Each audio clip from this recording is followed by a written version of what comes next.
Thank you very much. I speak to you today as a lifelong supporter and true friend of Israel.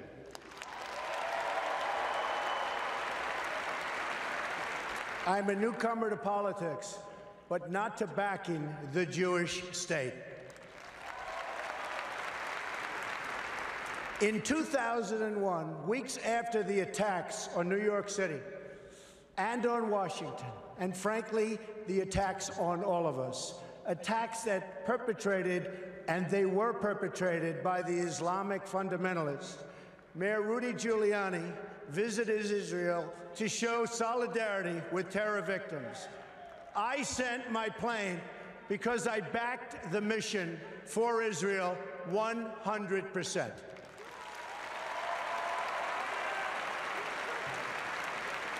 In spring of 2004, at the height of the violence in the Gaza Strip, I was the Grand Marshal of the 40th Salute to Israel Parade, the largest single gathering in support of the Jewish state. For anyone supporting Israel, many people turned down this honor. I did not. I took the risk, and I'm glad I did. My number one priority is to dismantle the disastrous deal with Iran.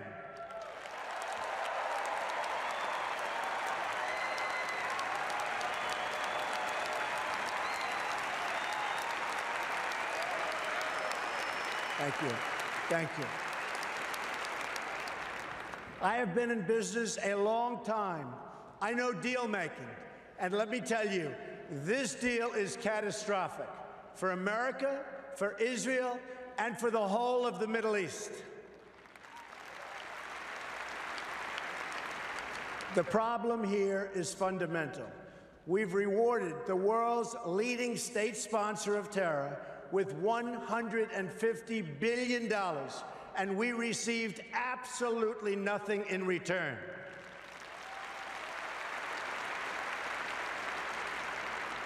I've studied this issue in great detail, I would say actually greater by far than anybody else. Believe me. Oh, believe me.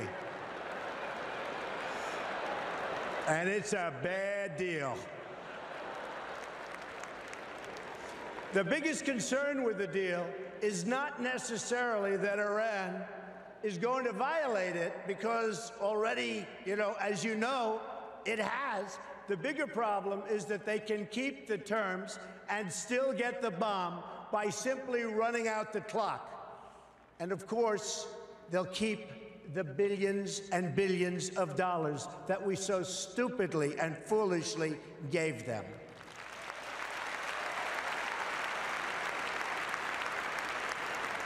The deal doesn't even require Iran to dismantle its military nuclear capability. Yes, it places limits on its military nuclear program for only a certain number of years. But when those restrictions expire, Iran will have an industrial-sized military nuclear capability ready to go and with zero provision for delay, no matter how bad Iran's behavior is. Terrible, terrible situation that we are all placed in, and especially Israel.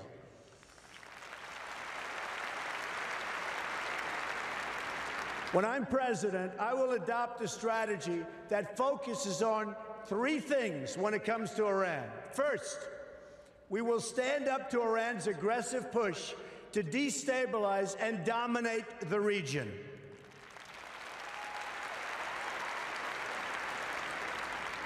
Iran is a very big problem and will continue to be, but if I'm not elected president, I know how to deal with trouble, and believe me, that's why I'm going to be elected president, folks.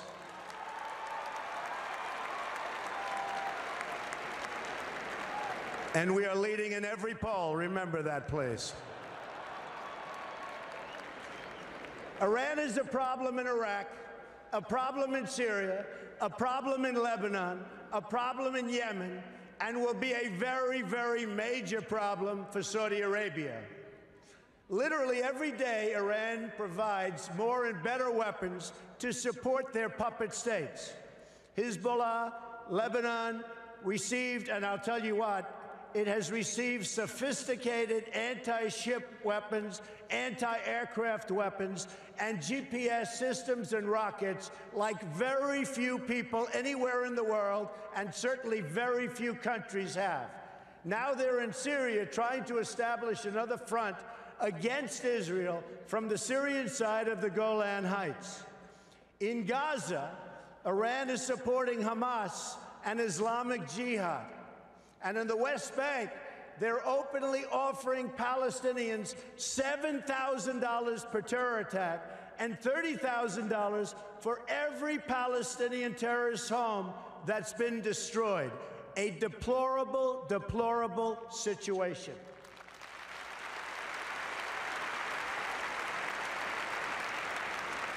Iran is financing military forces throughout the Middle East, and it's absolutely incredible that we handed them over $150 billion to do even more toward the many horrible acts of terror.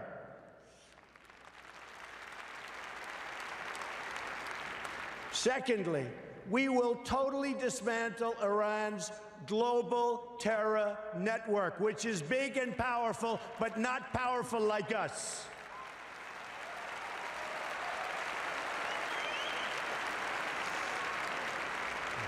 Iran has seeded terror groups all over the world.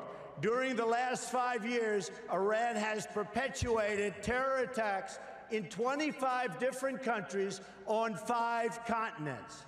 They've got terror cells everywhere, including in the Western Hemisphere, very close to home. Iran is the biggest sponsor of terrorism around the world, and we will work to dismantle that reach. Believe me, believe me.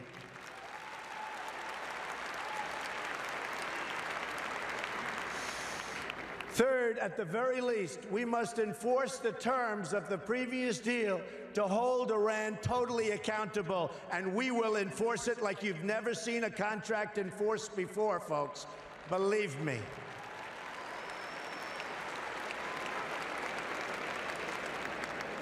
Iran has already, since the deal is in place, test-fired ballistic missiles 3 times. Those ballistic missiles, with a range of 1,250 miles, were designed to intimidate not only Israel, which is only 600 miles away, but also intended to frighten Europe and someday maybe hit even the United States. And we're not going to let that happen. We're not letting it happen, and we're not letting it happen to Israel, believe me.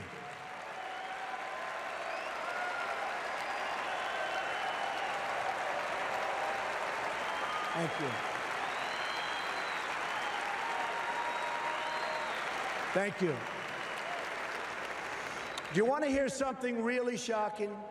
As many of the great people in this room know, painted on those missiles in both Hebrew and Farsi were the words, "Israel must be wiped off the face of the earth." You can forget that.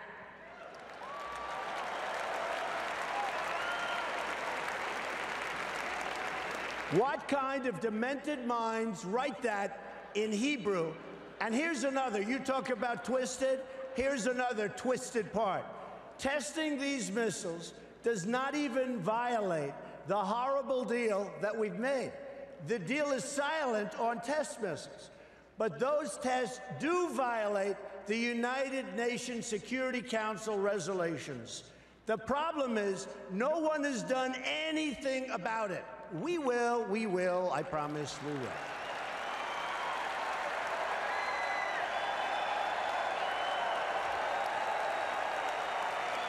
Thank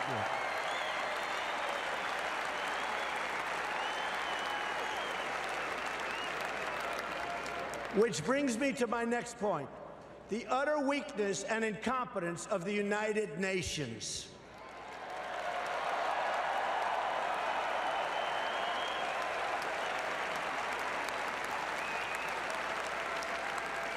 The United Nations is not a friend of democracy.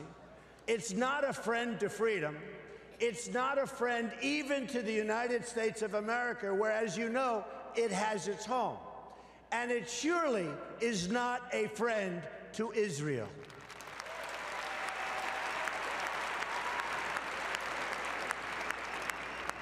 With President Obama in his final year, yay.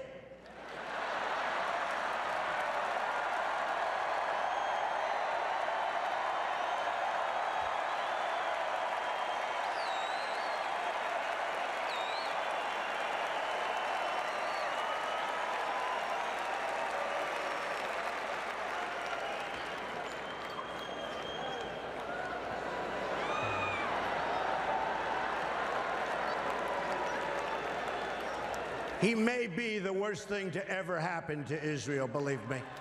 Believe me. And you know it, and you know it better than anybody. So with the president in his final year, discussions have been swirling about an attempt to bring a Security Council resolution on terms of an eventual agreement between Israel and Palestine. Let me be clear. An agreement imposed by the United Nations would be a total and complete disaster.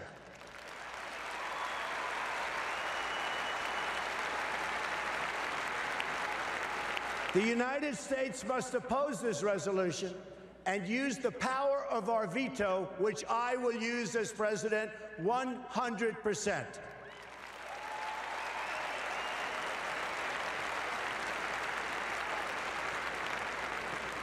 When people ask why, it's because that's not how you make a deal.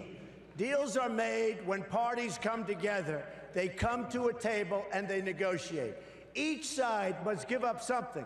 Its values. I mean, we have to do something where there's value in exchange for something that it requires. That's what a deal is. A deal is really something that when we impose it on Israel and Palestine, we bring together a group of people that come up with something that's not going to happen with the United Nations. It will only further, very importantly, it will only further delegitimize Israel. It will be a catastrophe and a disaster for Israel. It's not going to happen, folks.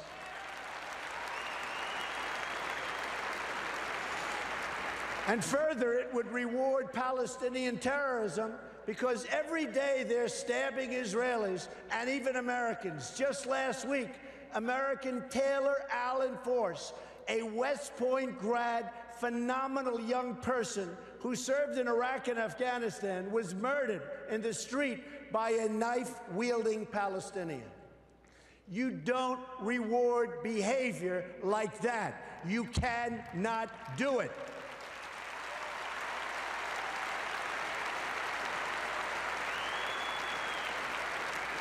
There's only one way you treat that kind of behavior. You have to confront it.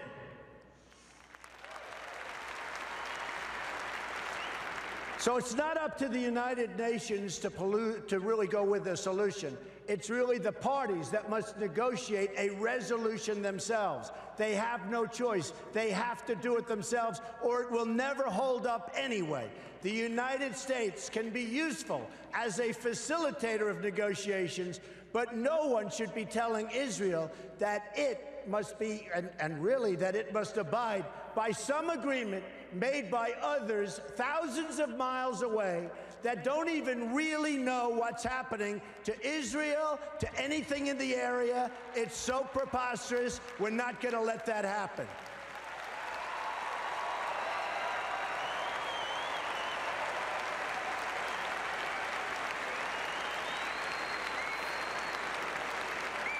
When I'm president, believe me, I will veto any attempt by the UN to impose its will on the Jewish state. It will be vetoed 100%. You see, I know about deal making. That's what I do. I wrote The Art of the Deal. One of the best-selling all-time, and I mean seriously, I'm saying one of because I'll be criticized as if I say the, so I'm going to be very diplomatic. One of I'll be criticized. I think it is number one, but why take a chance? One of the all-time best-selling books about deals and deal-making. To make a great deal, you need two willing participants. We know Israel is willing to deal. Israel has been trying. That's right. Israel has been trying to sit down at the negotiating table without preconditions for years. You had Camp David in 2000, where Prime Minister Barak made an incredible offer, maybe even too generous. Arafat rejected it. In 2008, Prime Minister Olmert made an equally generous offer. The Palestinian Authority rejected it also.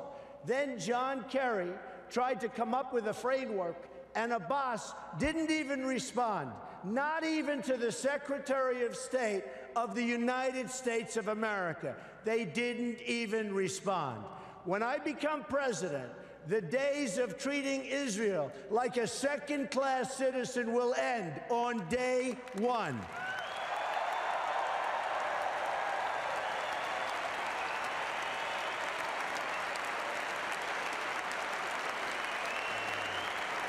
Thank you. And when I say something, I mean it. I mean it. I will meet with Prime Minister Netanyahu immediately. I have known him for many years and will be able to work closely together to help bring stability and peace to Israel and to the entire region. Meanwhile, every single day, you have rampant incitement and children being taught to hate Israel and to hate the Jews. It has to stop.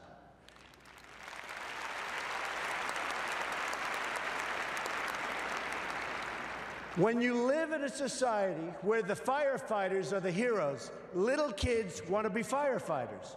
When you live in a society where athletes and movie stars are the heroes, little kids want to be athletes and movie stars. In Palestinian society, the heroes are those who murder Jews. We can't let this continue. We can't let this happen any longer.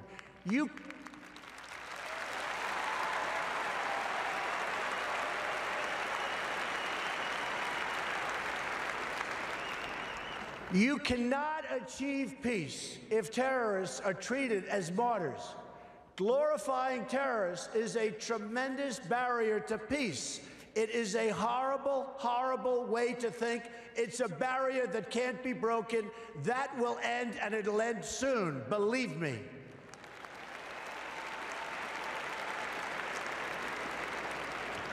In Palestinian textbooks and mosques, you've got a culture of hatred that has been fermenting there for years, and if we want to achieve peace, they've got to go out and they've got to start this educational process. They have to end education of hatred. They have to end it, and now.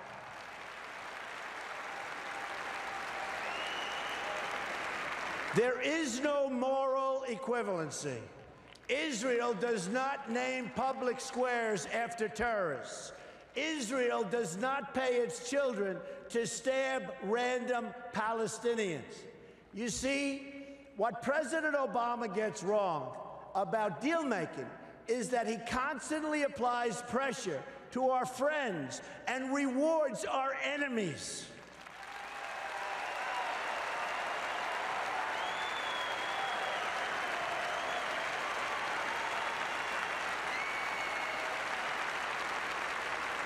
And you see that happening all the time. That pattern practiced by the president and his administration, including former Secretary of State Hillary Clinton, who is a total disaster, by the way.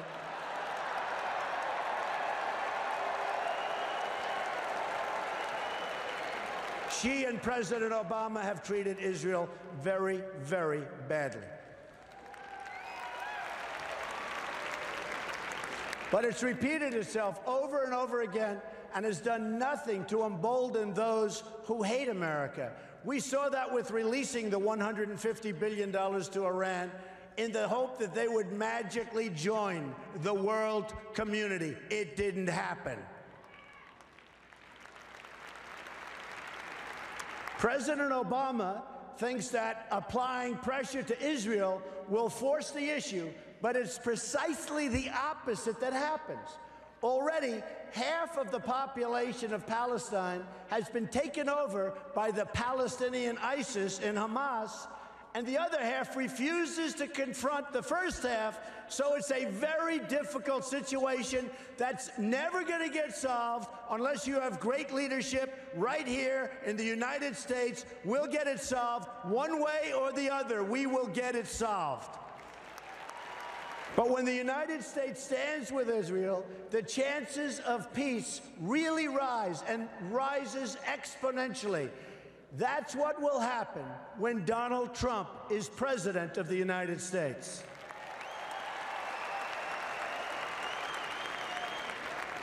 We will move the American embassy to the eternal capital of the Jewish people, Jerusalem.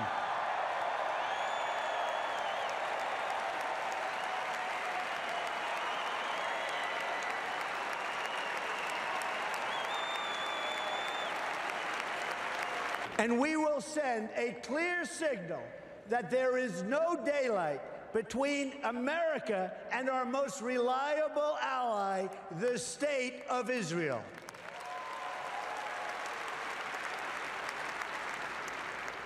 The Palestinians must come to the table knowing that the bond between the United States and Israel is absolutely, totally unbreakable. They must come to the table willing and able to stop the terror being committed on a daily basis against Israel. They must do that. And they must come to the table willing to accept that Israel is a Jewish state and it will forever exist as a Jewish state.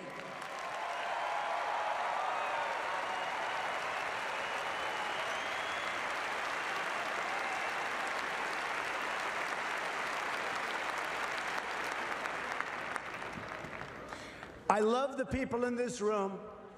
I love Israel. I love Israel. I've been with Israel so long in terms of I've received some of my greatest honors from Israel. My father before me, incredible. My daughter Ivanka is about to have a beautiful Jewish baby.